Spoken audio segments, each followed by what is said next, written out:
living extraordinary lives or doing extraordinary things. This evening, I have as our guest Anande Trotman. All right, so I'll take a break, and on the other side of the break, I will introduce you to Anande. We are back. Once again, I'm Selwyn Collins of CWS Conversations with Selwyn. My guest tonight is Anande Trotman. Anande, how are you? I'm very well, Selwyn. Thank you for having me on your program. I'm looking here. Well, I'm looking here at your resume or your CV actually, and wow, very impressive. Lots of qualifications, lots of experiences, and so on. But before we dive into some of them, could you tell us who is Anande Trotman? Well, Anande Trotman is, first of all, a woman, and I'm very happy to be a woman in this century. I am a mother and a wife. Professionally, I am a lawyer from a family of lawyers. I also do a lot of work in the area of social rights advocacy and rule of law advocacy. And I tend to be a very organizational type of person. And I guess that is genetic when I really think about it. So, in a nutshell, that is who I am. And I must add, besides all of that, I'm also a singer and a writer, mainly a poet. So I think that's who I can sum up I like that. in that I am. I like that. I like the creative touch. I really do like that. Um, as a lawyer, an attorney, Mhm. you said from a family of attorneys. Let's go back a little bit in your timeline to get a sense of where this all started. What inspired you to become an attorney? Well, firstly, I think it started because both of my parents are attorneys at law. And also, I seem to have had a natural leaning for the art subjects at Hmm. school. I was very good in some science subjects, but those of my friends who know me well knew that somehow I just couldn't get a handle of mathematics. So when I had to weigh it all up, I decided that I would want to pursue law. And I must say that I think that coming from a family of lawyers and my parents' friends being mainly lawyers and hearing all of those stories as a child and knowing many of the practicing attorneys in Guyana, from where I am from, and seeing many of my parents' friends also becoming judges, I think I saw them somewhat as role models. And I think seeing my own mother, my same sex parent, serving. I saw her using her profession as a form of service as well to humanity, as well as to a means to an end in terms of making her living. And I think her example is what really inspired me to pursue law. And you mentioned service to humanity, and you mentioned also social rights advocate, human rights advocate. We're going to get into that a little bit, but it seems to me that service is something very important to you. What did you realize that when you were that young, about to start your journey into law, or is this something that developed over the years? I think I realized it then because, as I mentioned, I am a singer, Hmm. and many persons who were more like mentors to me, especially at school and in church life, they thought that I really should become a singer. And I pondered about it very, very deeply. I had an opportunity to go to Italy to pursue opera singing, actually. Hmm. And I was just about 18 and really at the cusp of making my own life's decisions. And after weighing everything, I thought to myself, well, if I lose my voice, I have nothing. But if I do law, and I have my voice, I can practice law, and I can also sing and still be part of creative life wherever I go. Sometimes, and there were times when I thought perhaps I'd made the wrong choice, but as time went on, because of the value that I place on service to humanity, and in particular in terms of being an advocate for especially vulnerable groups in society, and the impact I have made as an advocate, meaning a lawyer and an advocate, a legal advocate and social advocate, I feel very satisfied and gratified at this stage of my life that I did make that choice, because it has taken me many, many places, and I'm sure we can discuss that as we go through this program. But it also has helped me to touch the lives of many persons, particularly in Guyana, my home country, and in Grenada, where I live, and this is my adopted home at this time, and in the Caribbean, where I work with especially empowering women in public life and politics.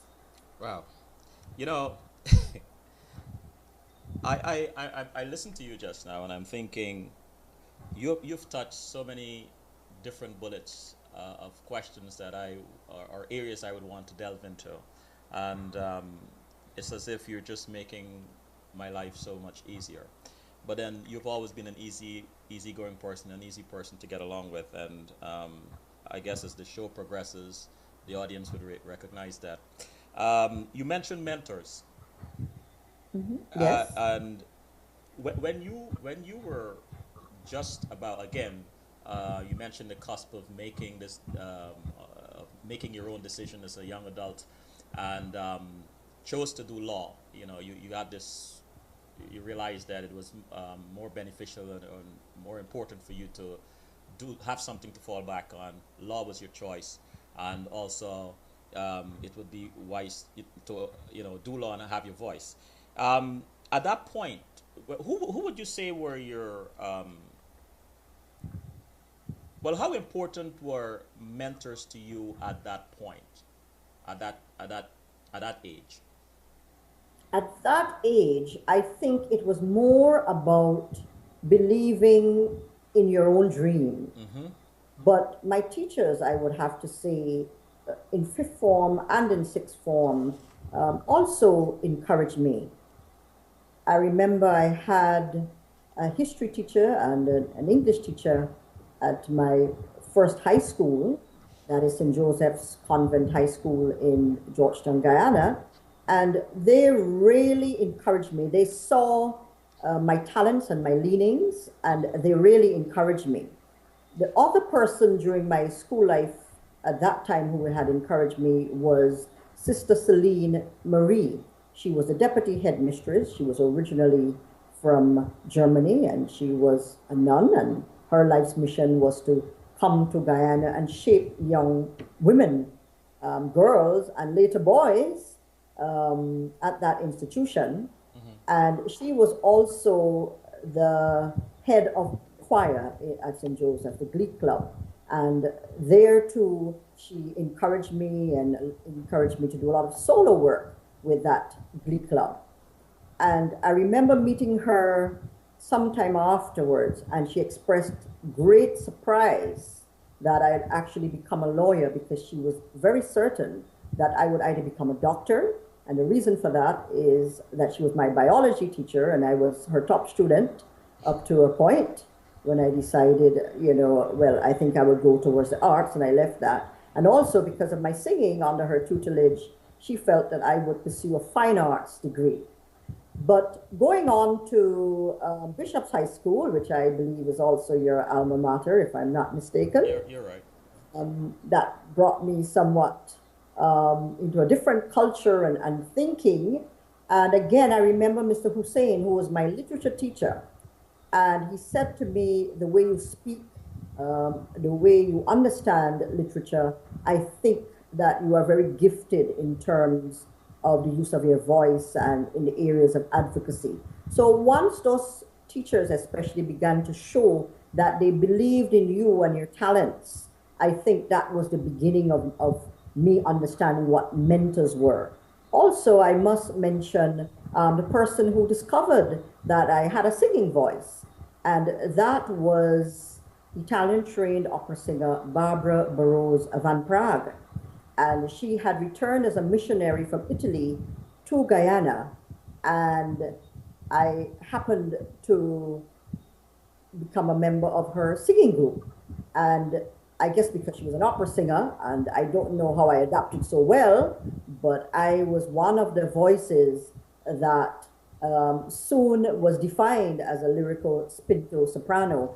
And I think from that experience with her mentorship and encouraging me and pushing me to become a better singer, I became a better person and found that I had a lot of strength within myself. So I would say in the early days, before I became a professional, that is where my understanding of mentorship began.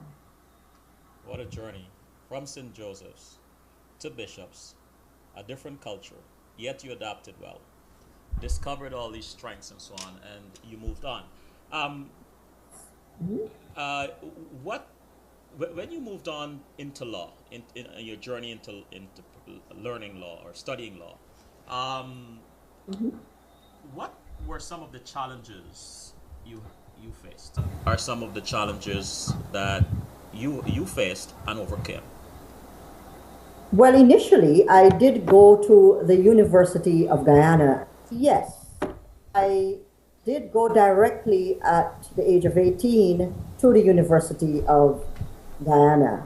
And there, I think the challenges were that I was, of course, very young, and I did have some friends from my high school with me, notably one of my best friends, Terence Campbell. He was in the same class, and at least I knew people. Kim Bryan, some of my best friends, and they remain my lifelong friends. So at least I knew people, but by and large, we were very young, and many of the students actually were working people or people with other degrees or had some exposure to university life. So that was the first adaptation from high school into university life. But then, of course, we were not unique. And we went along quite well, I believe. I went along quite fairly well enough. And at that time, I would say the biggest challenge up to that point was having to do what was called national service, paramilitary service in the Port Kaituma jungles. And I'd say that was my first challenge in that regard in terms of pursuing my university education. But I was a survivor. I did learn to shoot weaponry, army weaponry, and I like to boast about that I can do that. I learned to march on a parade, although I must confess that it was so hot and humid, and they would want us to march after lunch in the tropical heat of the rainforest, the jungles really.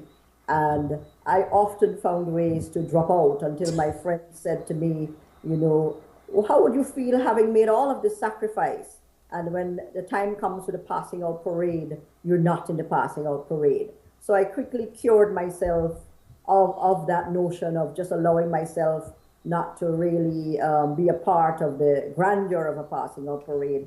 And I pulled it together, and I was able to do that. But the terrain was difficult.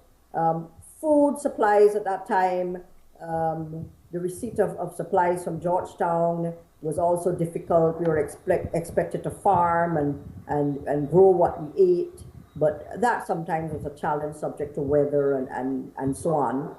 And surprisingly, I was one of the few ones of my friends who actually put on weight in those circumstances. And most of my friends lost weight. And I said to myself at that point, you are a survivor.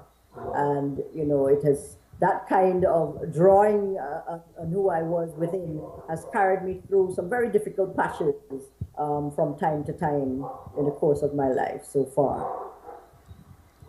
What a wonderful experience, a wonderful story. Um, so, when did you actually go abroad? Okay, sorry. So in 1983, after spending 1 year and doing this national service, I went on to Barbados, where I completed my undergraduate law degree at the Cave Hill campus in Barbados. That again was another learning experience. The challenges then for me were that I remember very distinctly how much I missed home, my mom in particular, my siblings, my brother Raphael and sister Vanya, and how I missed my country and all of, everything that was familiar.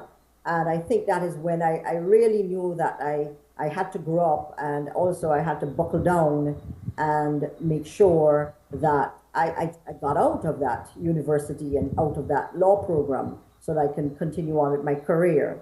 So in 1985, I graduated successfully and went on to Trinidad and Tobago, where the law school was housed, and I spent 2 years there, and I was able to secure my legal education certificate.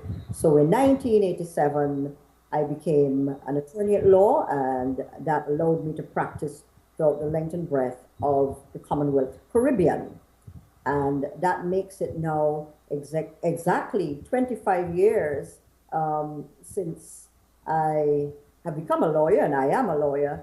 And through it all, I have been very blessed professionally, and I'm very proud of this achievement, this 25-year milestone, and but proud too that and humbled that people could have put their faith in me as their lawyer and counsel and grown with me. And sometimes many clients become your friends, especially your long-standing clients.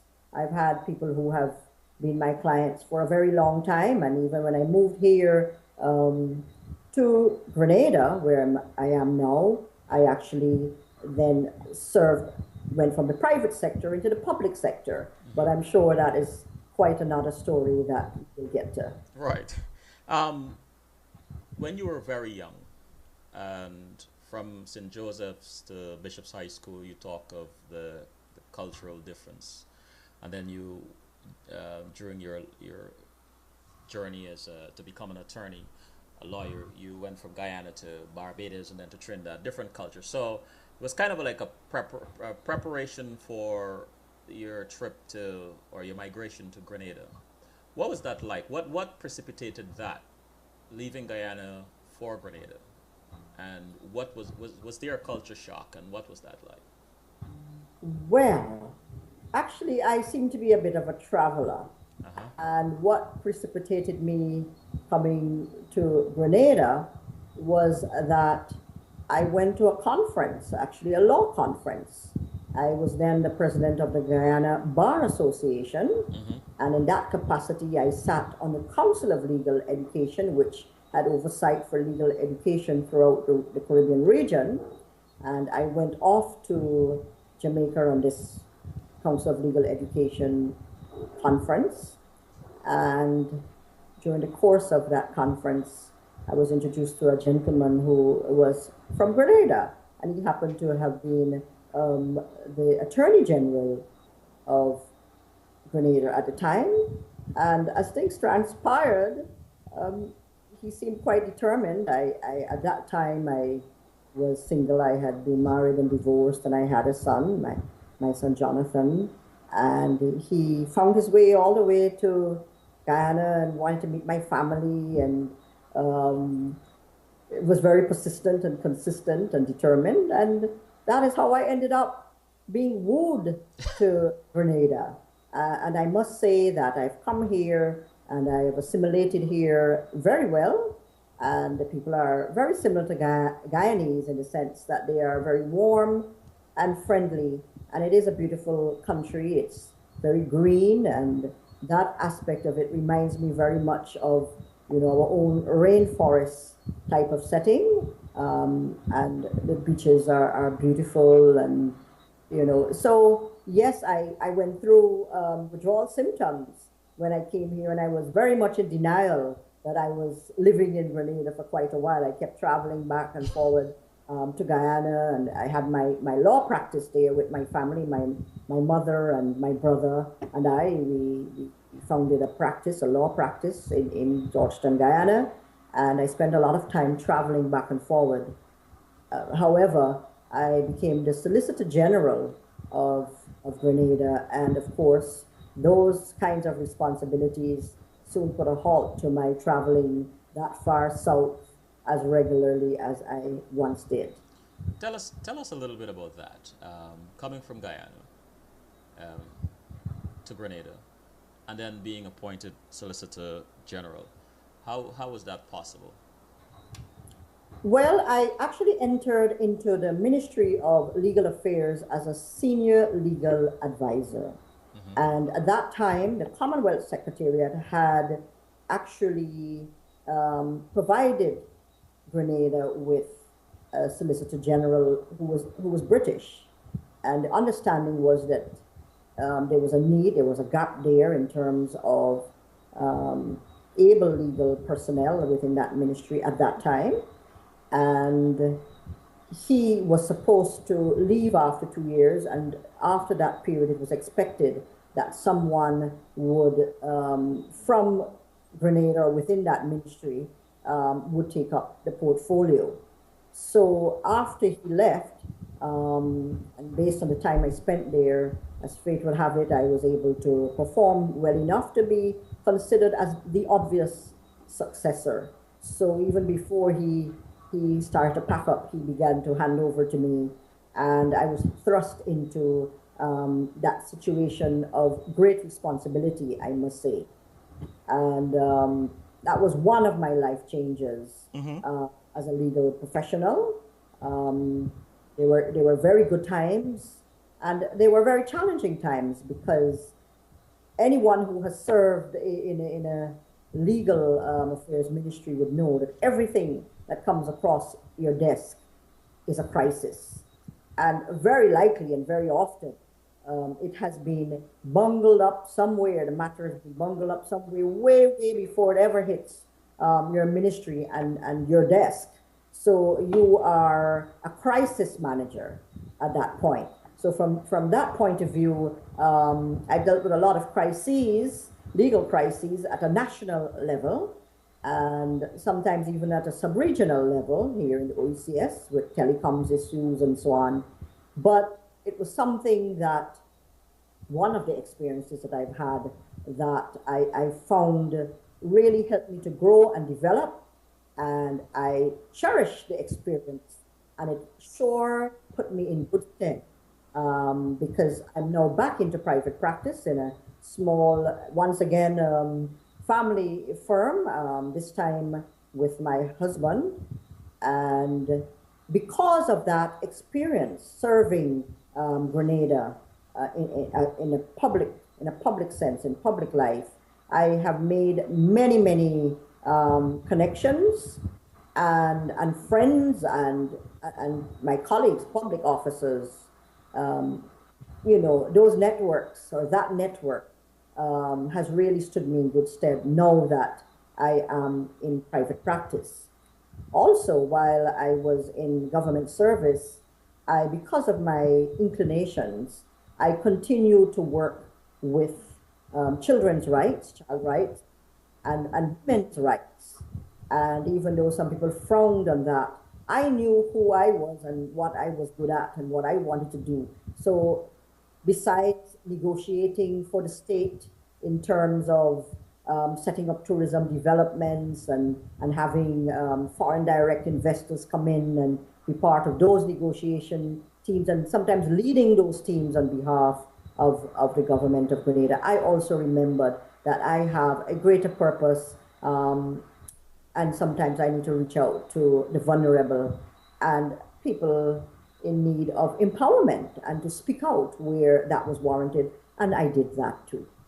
That's such a beautiful segue into what I want to talk about next, um, and a wonderful bridge, I must say, and that is your advocacies. Um, you spoke of children rights and women rights. You mentioned crisis management.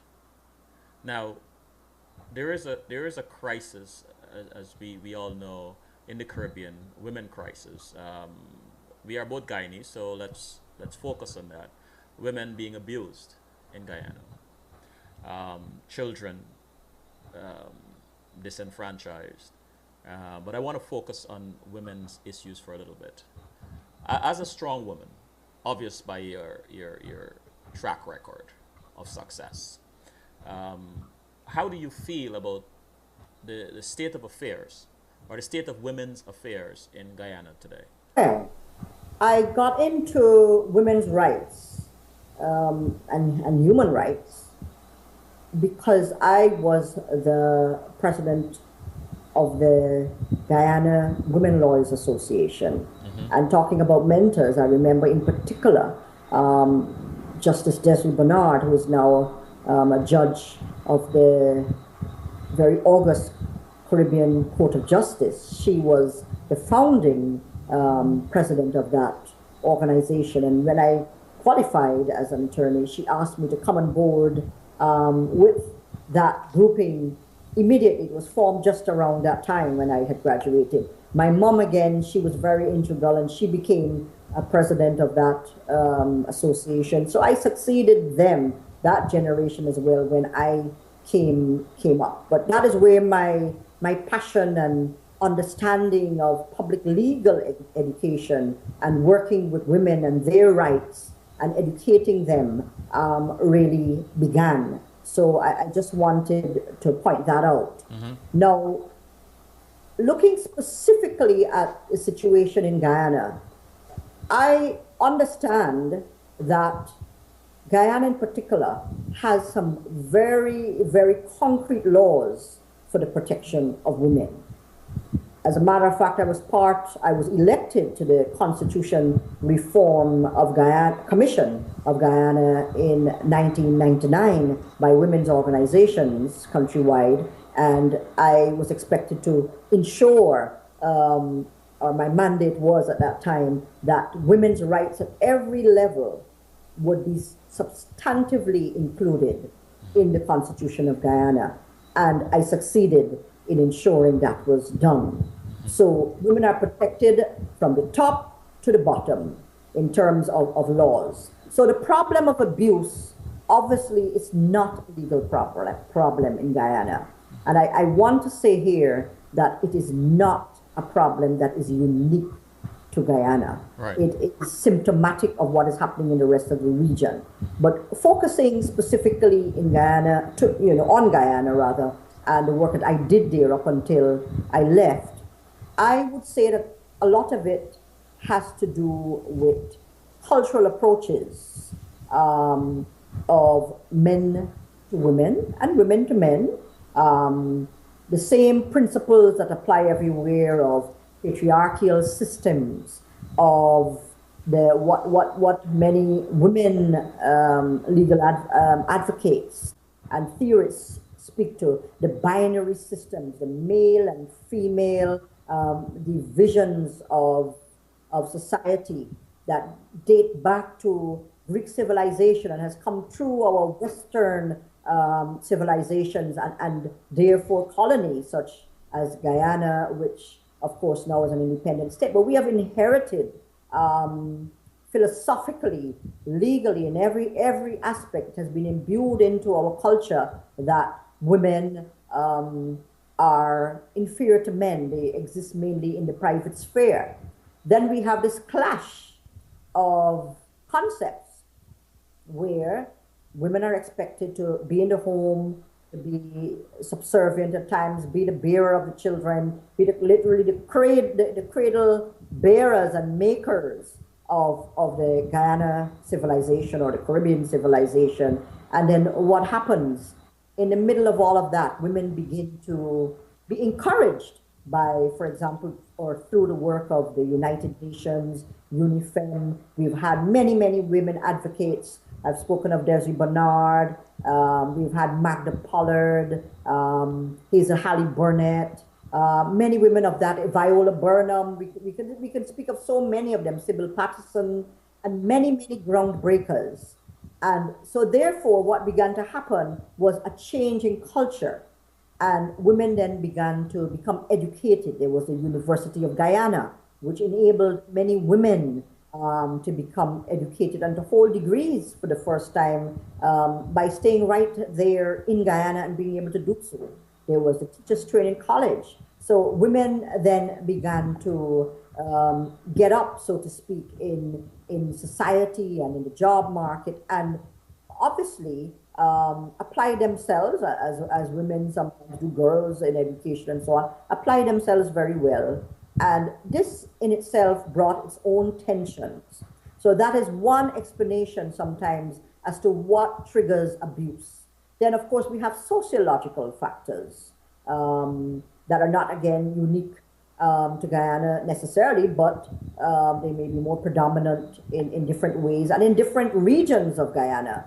We have situations where it is felt that because of drug and alcohol abuse, for example, men in particular have become more violent towards their women folk. We have had situations where, because women now are becoming the main breadwinners and the men are sometimes unemployed in a reactive manner, they lash out at the women. They cannot come to terms with the fact that women could be equal or even better. That is, men sometimes feel that way. That is sometimes another cause. Some people feel that the economic conditions, the harsh economic conditions in Guyana, given the global economy or however it happens, and the perpetuation of an underclass of people who feel that they can't come out of a particular pocket of poverty. And very often within that captive group or target group, you find that there's a lot of domestic violence. So I think those are some of the general factors. I must add, however, that sometimes men don't like to say it, but sometimes women become more aggressive, especially if violence are meted out to them whilst they're children by their parents, sometimes their mother, and you know, they are taught to react to problems and stress and conflict in violent with violent methods. They in turn themselves become very aggressive. And I'm very balanced about this. I'm a very strong advocate. I'm a modern feminist, but I'm also a pragmatist about the issues of domestic violence. And I believe that, you know, like most women, I think that predominantly men are the aggressors in domestic violence, but I think women need to evaluate their own roles, and sometimes they just have to say no. Sometimes they have to stand up, believe in themselves, and walk away from those situations. Lastly, the culture, and by culture now I mean, for example, the influences of dance hall music. I like to speak about that.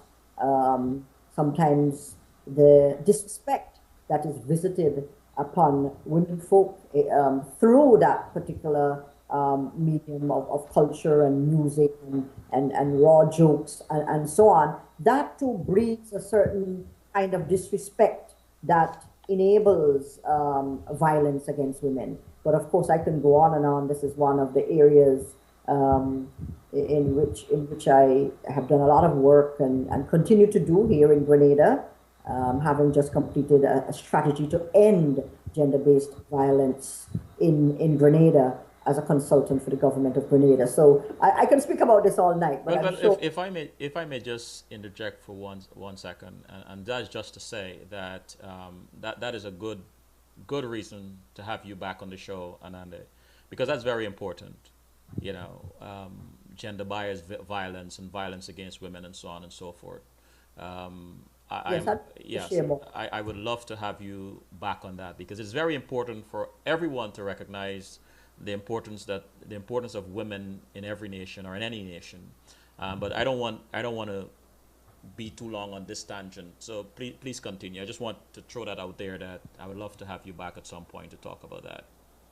Okay. Yeah. So, well then let's go on then. Yes, of course. I'd love to come back, and I will come back once you have me, and I will. I'll speak perhaps about strategic ways of ending or addressing and arresting gender-based violence in Wonderful. societies. Wonderful.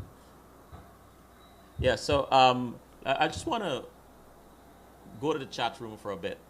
And QTP says, good night, Selwyn and Anande. Patrick says, good night to you and your beautiful and esteemed guest. Barbara says, good night. June says, good evening, Anande. What does success mean to you? Hold that thought for a second. QTP says, listening to you, Anande, what has been highlighted is that your greatest gift or talent is the art of using your voice to define who you are and to use that talent to represent others, hence your profession. I think she continues to say, with women rights being included in the Constitution of Guyana, how are you using your status, knowledge, and experience to empower these women, more so being a feminist and a pragmatist? Hold that thought. Just hold on a second. June says, I agree. Women need to respect themselves and walk away from domestic violence. So I'll take a break. And when we get back, we'll address these questions and some other things I want to dive into. Sure. Okay.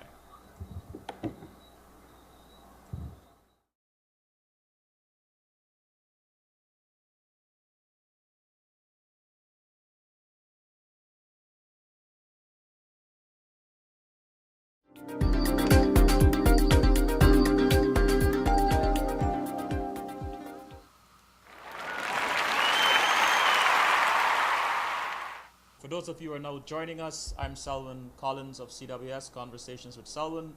Our guest tonight is Anande Trotman. Anande, how are you? Actually enjoying this program. I am glad to hear that. Because I'm talking about what I like to talk about. Wonderful. Before the break, we had a few questions. June asks, what does success mean to you? Repeat that. What does success mean to me? Yes, what does success mean to you? Okay.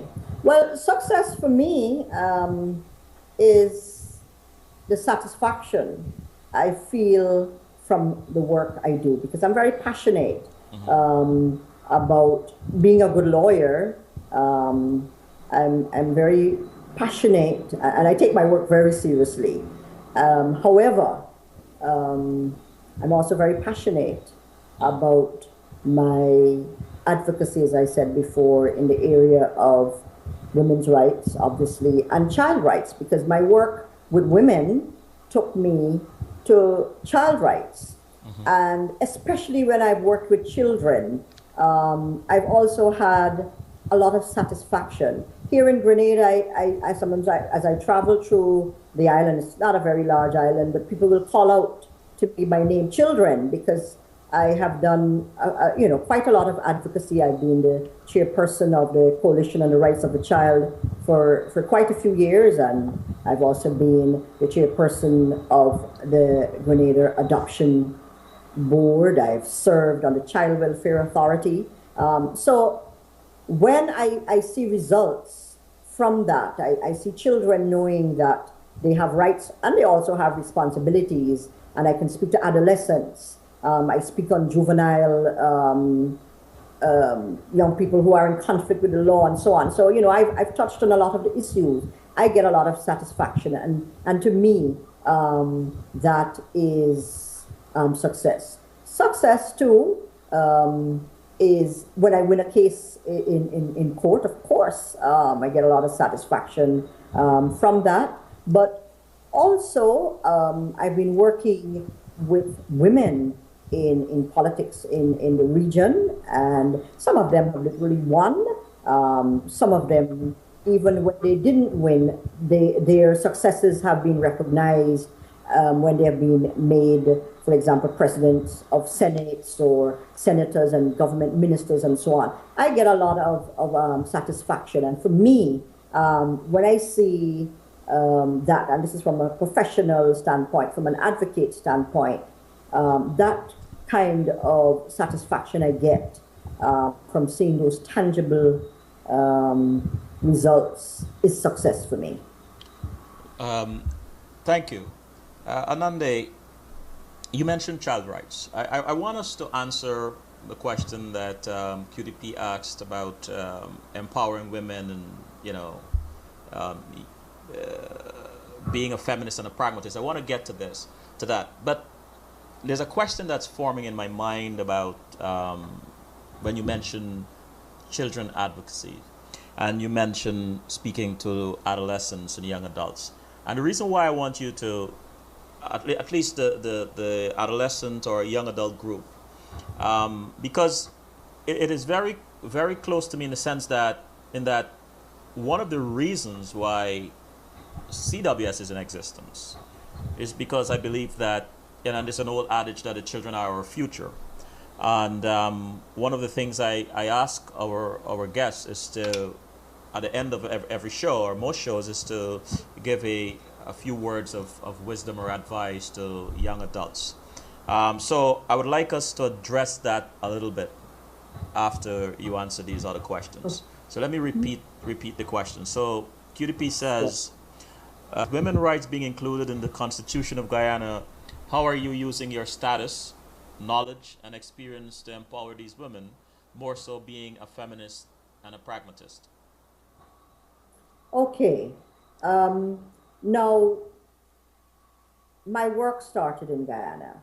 And as I said, and it was a life changer for me to have been elected onto that Constitution Reform Commission, because on that commission, I got my first real understanding of what it was to be in the belly, so to speak, of politics, and at that time, Guyana's politics, because I was a civil society representative, one of the civil society representatives, and all of the parliamentary political parties were represented there. So I think that was my first real taste, and how politicized sometimes these processes could get.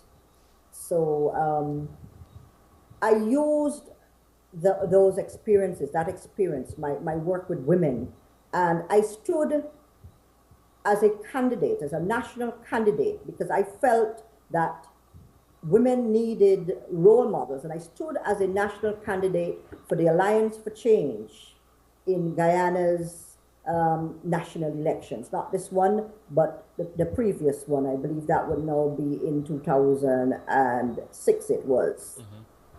And that was my way. And I had already moved to Grenada, but I felt that because of all of the civil society work that I had been doing, and I had been a voice for women, that I needed to go back and show women that they too could do that. They could stand as candidates for any party. It doesn't matter, because once you're a true patriot, you find a vehicle that will resonate with your beliefs. Especially your patriotic beliefs. And I am one for national unity. But the vehicle that I chose at that time was the Alliance for Change. Now, this work took me as well, because my story, the story of the women of Guyana, the laws of Guyana, the Constitution of Guyana, then took me on my further travels. And I haven't stopped traveling as a result, because I was asked to go to Antigua and Barbuda and speak to the women there. They had never, ever elected a woman in parliament. And through the work that I began with my dear sister there from Antigua, Sheila Rosso, we have lived, and we took with us from Guyana, and I have many sisters there who came and helped and shared about their political experiences. And we kick-started the women's activities in Antigua and Barbuda. From there, I also went on to St. Kitts and Nevis, where they got their first woman elected, I think, after many, many years. I've gone to Trinidad and Tobago, where I've spoken to women who were standing for elections there. I've been to Barbados. I am now on the Civil Society Advisory Group of UNIFEM for the Caribbean region. I have published through the auspices of the University of London. I think this is the publication here, Sir William Dale publication. I was able to publish the story of my experiences on the constitution reform of process in Guyana as it impacted human rights, women's rights, children's rights, the rights of vulnerable groups.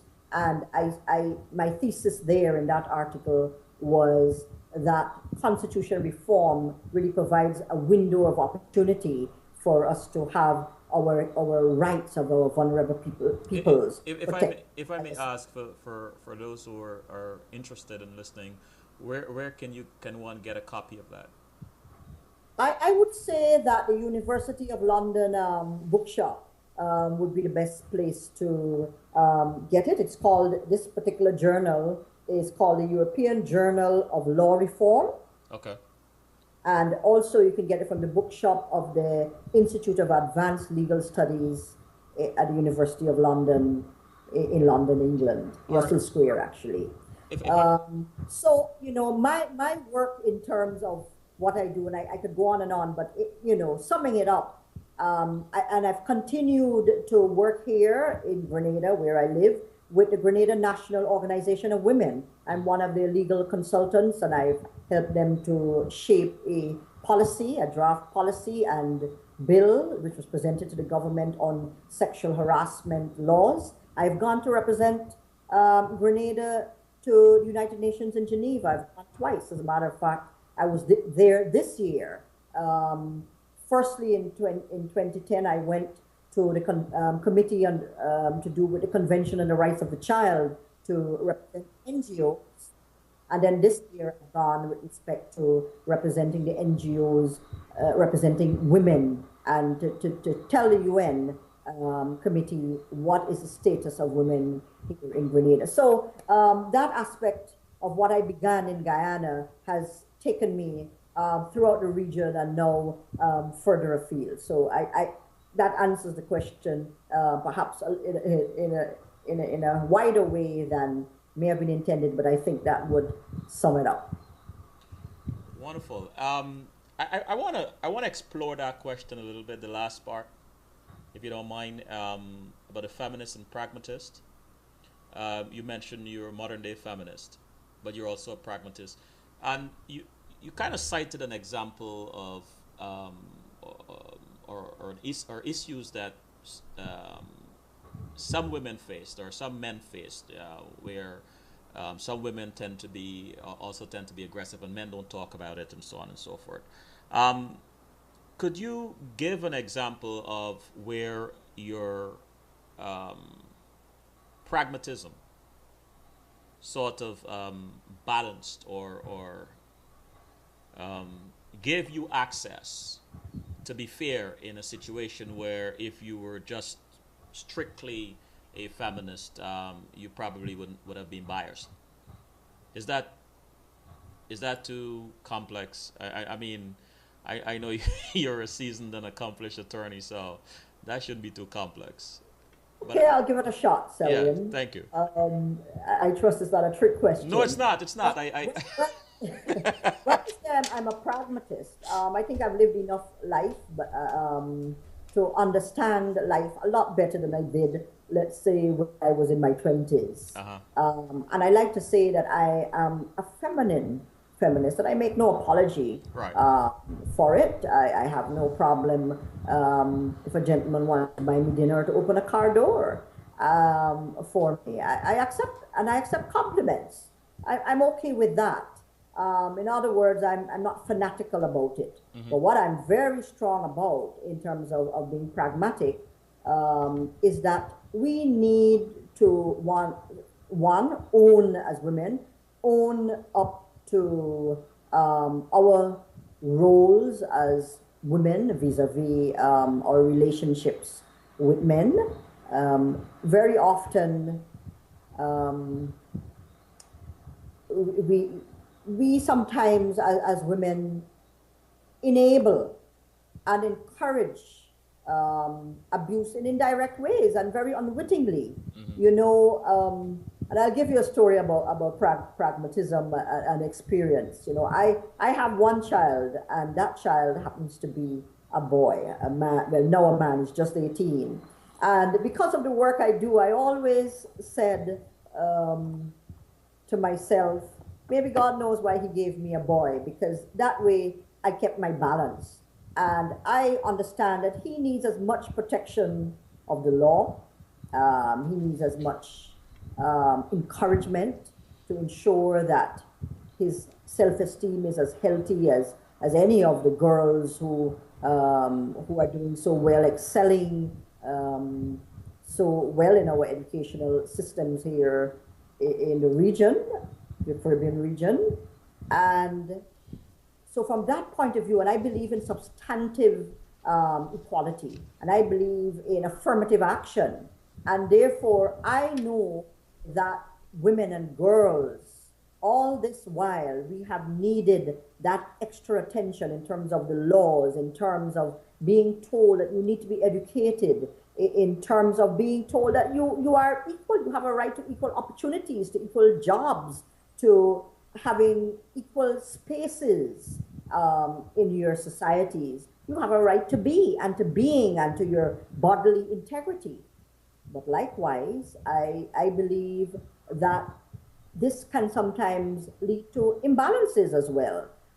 Because when that job of affirmative action has taken place, trying to redress the thousands of years of women being told that they were inferior and lesser and only for child making and had no capacity for education and so on, there will come a time when that imbalance will shift. And in some regards, we here in the region are seeing that shift. And I have to say, as someone now working with children, that the time has come for us now to really realize in terms of gender balance that our males of the species are in some regards very endangered and will someday, within the near future, be in need of the same kind of affirmative action that women enjoy in some regards, whether in law, whether through policy.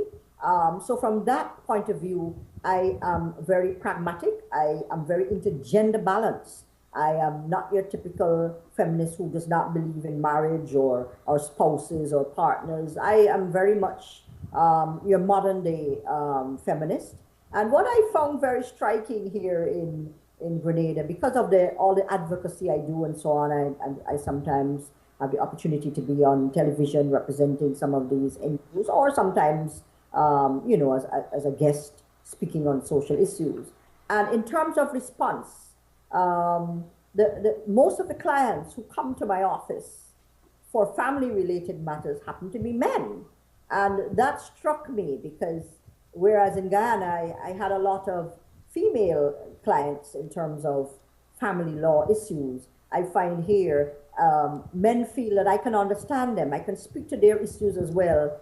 And for me, if I take a male as my client, I will defend that client the same way, with the same passion and energy as I would defend or represent my female client when it comes to legal matters. And I'm saying that because I believe in equality, true equality, gender equality, not superiority of man nor woman. I believe that we all have an equal right and an equal place under the sun. And that is what I'm all about on this issue. I like what I just heard. I'm telling you, I really enjoy listening to this. It takes a lot of courage as a woman to say that. I'm sure some of the men in the audience are at the edge of their seats listening to you. I want to go back to the chat room again. Patrick says here, domestic violence is a regional problem, but the cases one hears coming out of Guyana seem particularly gruesome.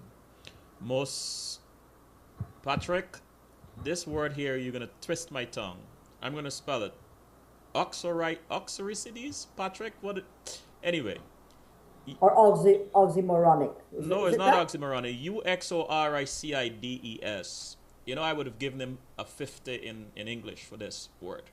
I have heard of involving West Indians seem to be mainly GT man killing. GT men killing their wives and children. Patrick, could you give us a meaning of this word, please, sir? UXORICIDES, so we can try and address this wonderful question. Hus- Maybe I can venture because I think what no, he's no, it's trying. husband. Most husband I've heard of in what? Anyway, I'll get back to this. Oh, QTP. should I venture to say something on Sure, it based sure, of on what course. I've heard? Yeah, sure.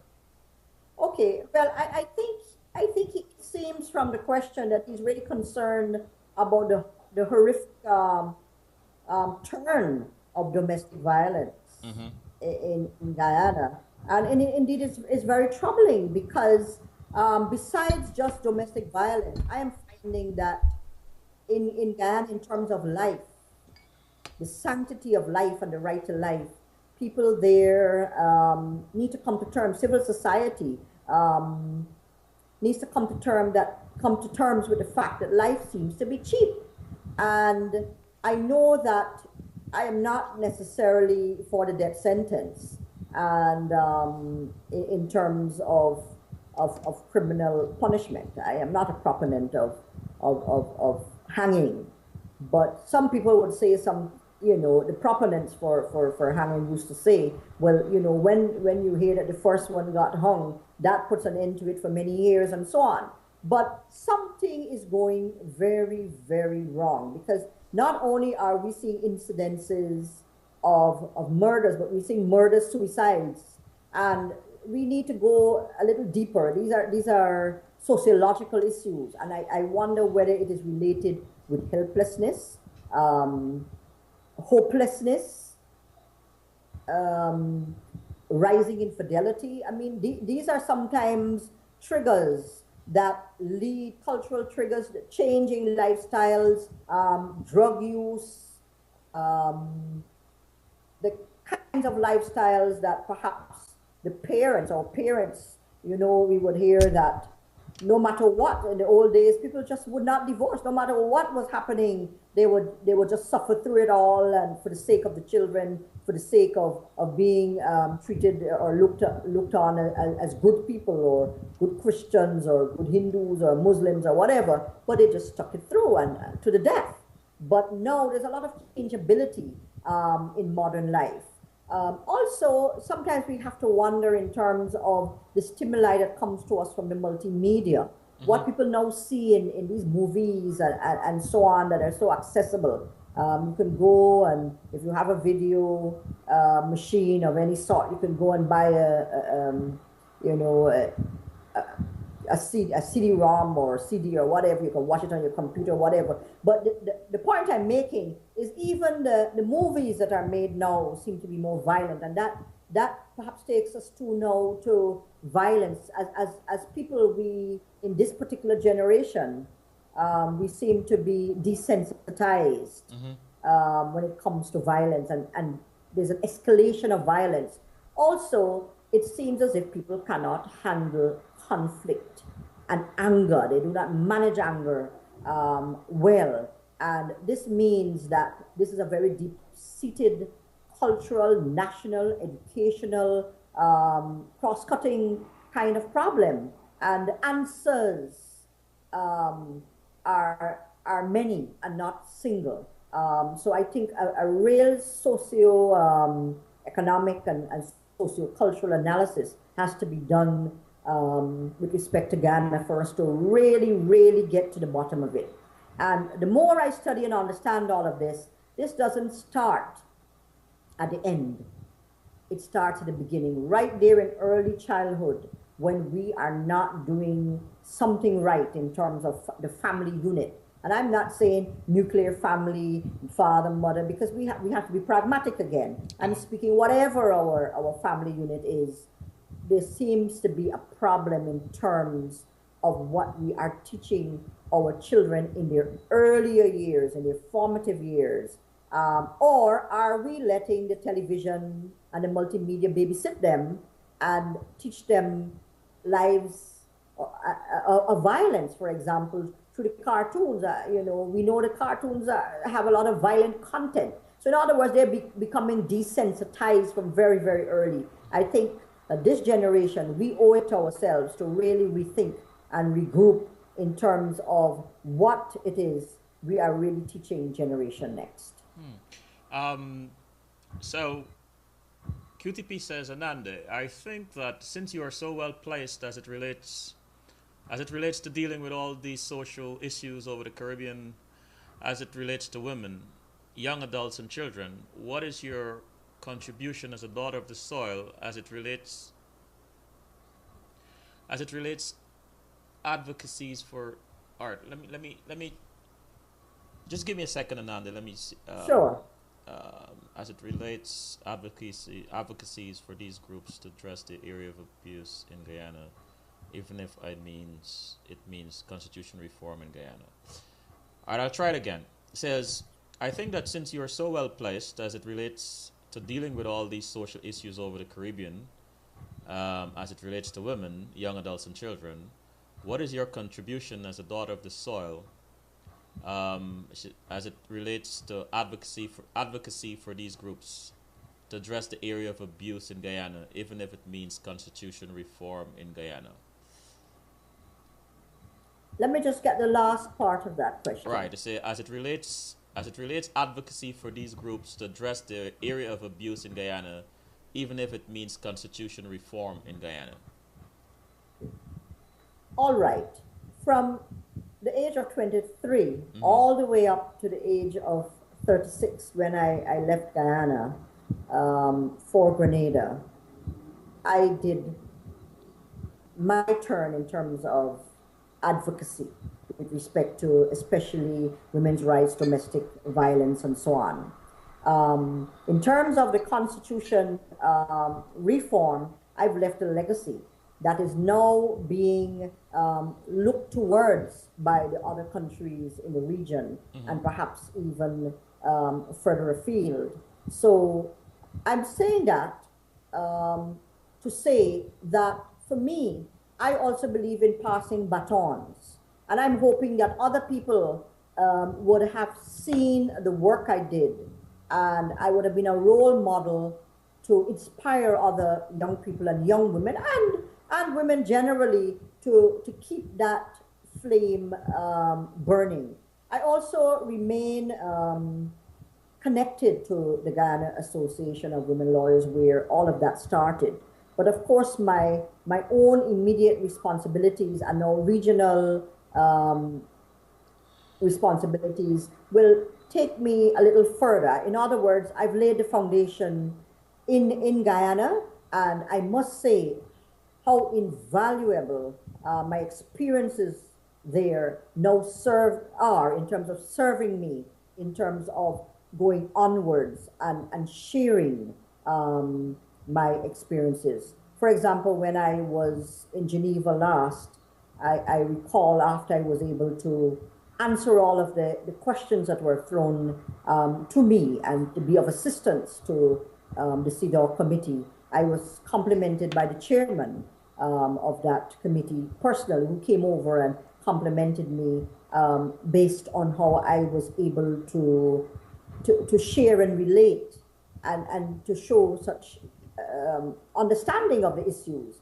But all of that is because of the work and the experience and the sharing of other women, like Jessie Bernard and Magna Pollard and Hazel Halley Burnett and Roxanne George and Rosemary Benjamin and all of those sisters of mine, Philomena Sahoy Shuri, Deborah Baca, and all of us who work together in the field, Jennifer Branch, and so many other names, Justice Louise Blenman, now Justice of Appeal Blenman, and so many of us who got together to do our part. And sometimes, and this sometimes makes me a little sad, sometimes our service is for a time and it takes you to wider areas of service, but this does not mean that I will not go back to directly work with the problem. As a matter of fact, I have related a little earlier that I went back to serve as a national candidate some years ago for national elections because I wanted to be a role model for women and to speak to these very issues. And wherever I can and whenever I'm asked, I will continue to do so. And where I can inform the national situation on this, I will do so in the future. Thank you. Your mention of passing the baton is another thing that is very near and dear to me. I'm a very strong advocate of the passing of batons because I think that any generation or every generation has an obligation to pass on their experiences, their knowledge, and so on and so forth. Um, when you mention that, what comes to mind, what I'm present to is you having been the president of the Women Law Association. Um, is part of the objective of that association to mentor young attorneys to pretty much take up or continue where you guys leave off. You did mention some of your work take you into wider and broader fields, which means you would have would at some point leave some of these positions vacant. But is that part of the objective to groom and mentor and pass the baton, so to speak? I don't think it started out being an express objective, but it became the custom and practice. And I think it also had to do with the women of the previous generation, women who were older than I were. As I said, Desi Bernard, Pearlie Roach, God bless her soul, L.V. Edwards, my own mother, Sheila Chapman, Josephine Whitehead. Those were the earlier women, and they did not hesitate to encourage us and to pass the baton when the time came. Nobody kept, and this is the kind of legacy that I have inherited in terms of my work. I'm very eager, and I'm becoming very aware. I'm young, but I'm not as young as I used to be. And I believe that when you have this kind of knowledge through experience, it is to be shared. And also in terms of building organizations, and as I said, I'm very organizational. I've been also president of the Guyana Bar Association, and I serve on several other organizations even here. I founded, for example, here in Grenada, the Grenada Guyana Friendship Association. I'm always keen to ensure that I don't keep let's say, a leadership position to myself or for too long, because if you do that, you cannot build another tier of leaders, another generation of leaders, if we hold it too long. Having said that, sometimes you try to encourage, especially young people, to take over, and sometimes if the timing is not right, it may be too premature. But by and large, that is what informs my thinking when it comes to organizational life and encouraging others to take up the mantle of leadership. And wherever I see leadership potential, I tell people, I would tell the person, whether they're younger or older or whatever, you encourage them. I'm a person, I would encourage my brother or my sister generally in terms of taking up their respectful or respective mantles of leadership. Talking about organizations and leadership and such skills, um, I, I'll take a short break, very short because time is upon us.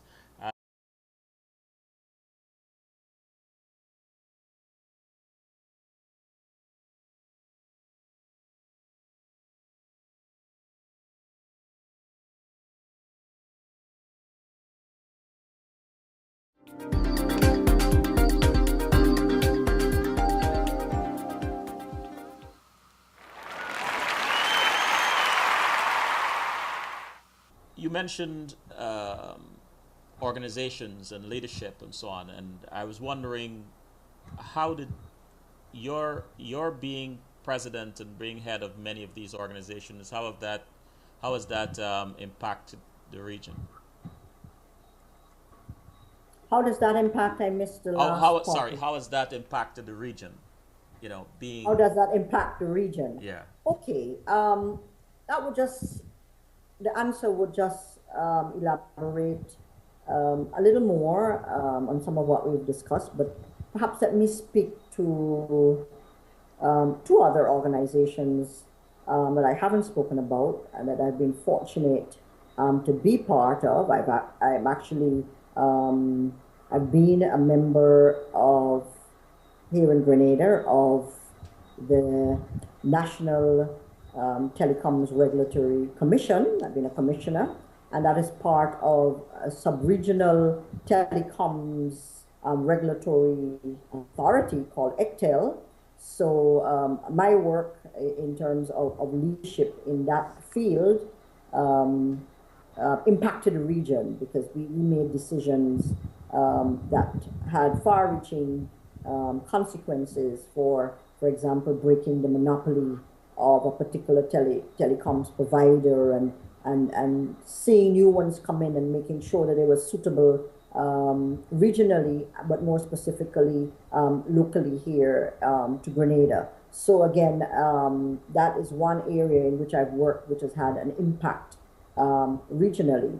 Also, I presently am the deputy chairperson of the Integrity and Anti-Corruption Commission of Grenada. And again, this has regional reach because this is a national institution that has been mandated from a regional convention to do with corruption, an inter-American convention.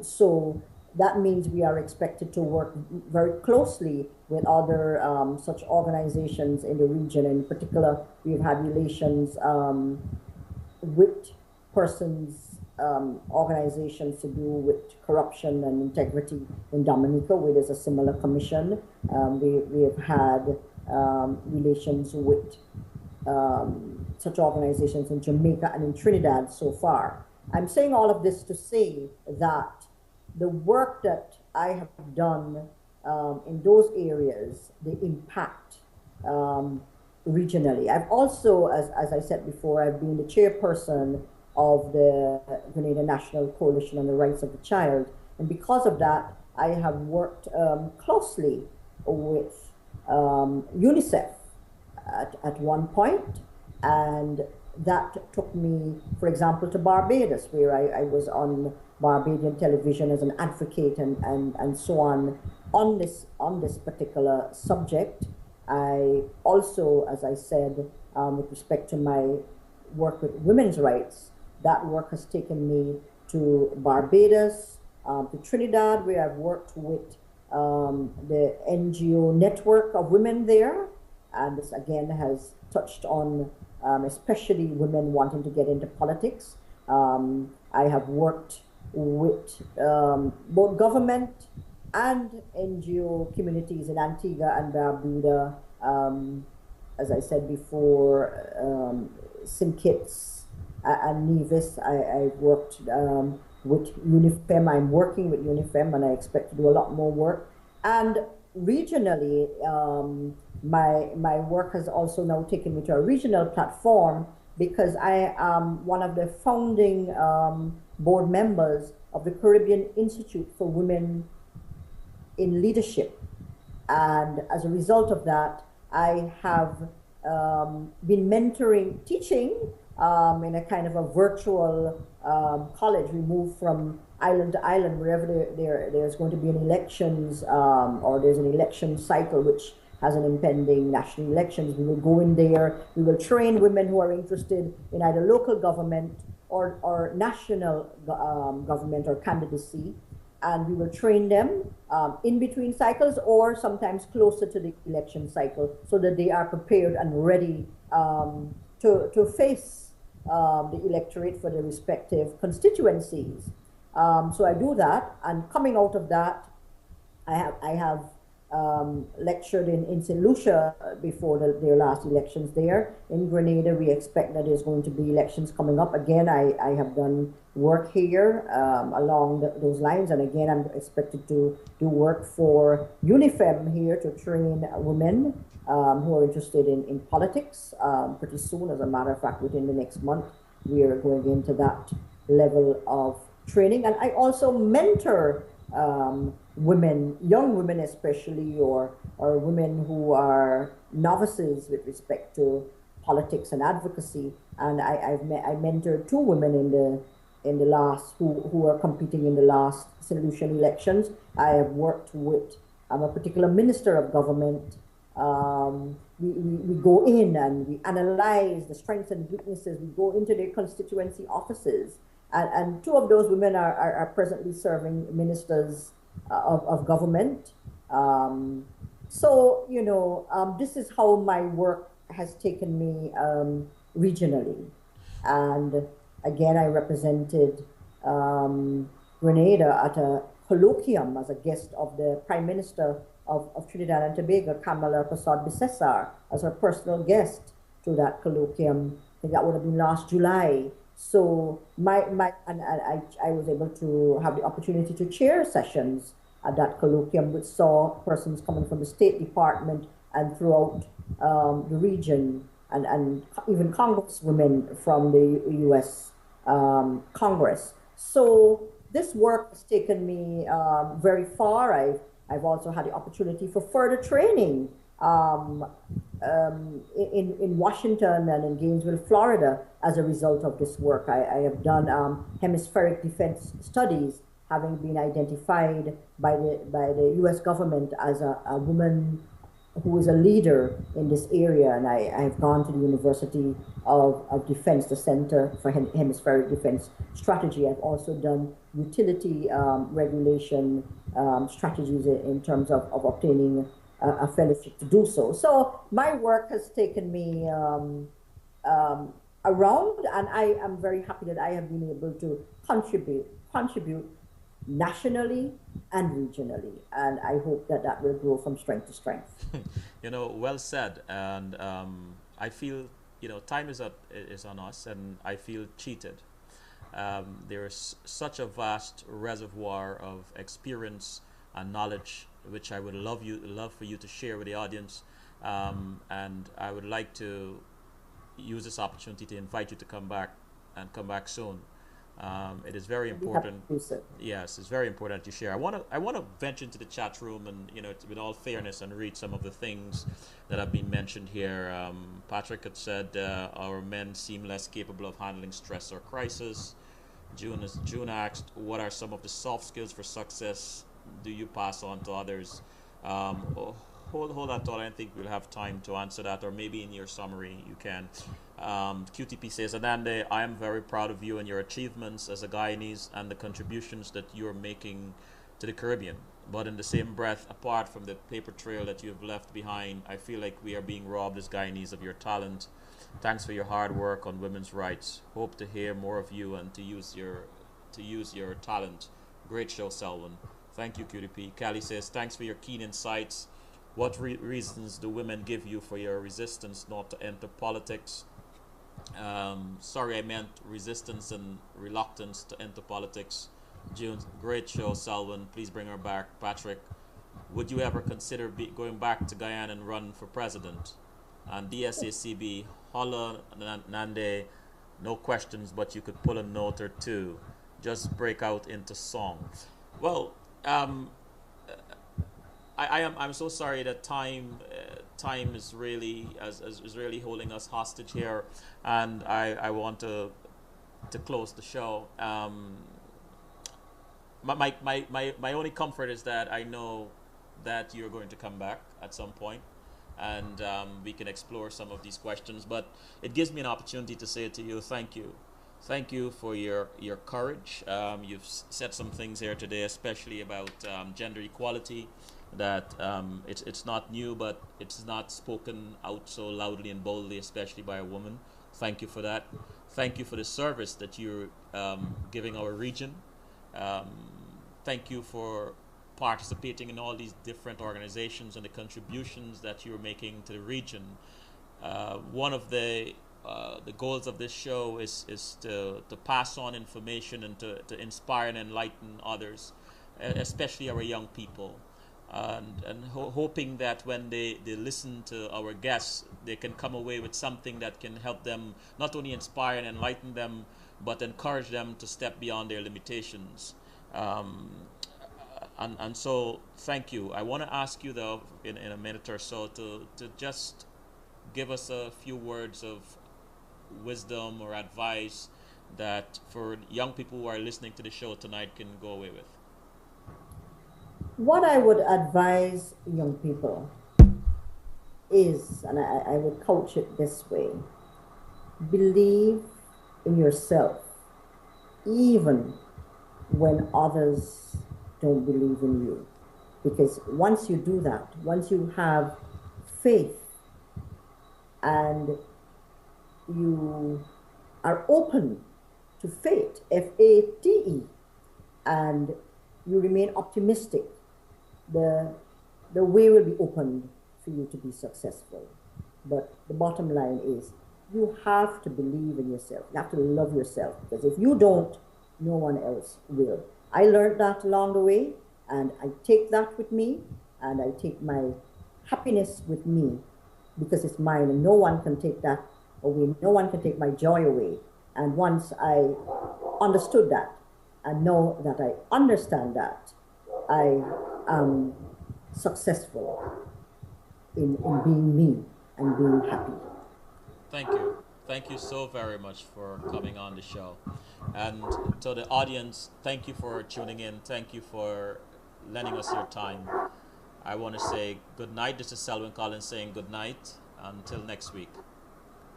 Good night, Selwyn, and thanks for having me. I enjoyed every minute of it, and I would love to come back. You're welcome. Bye bye. Bye bye.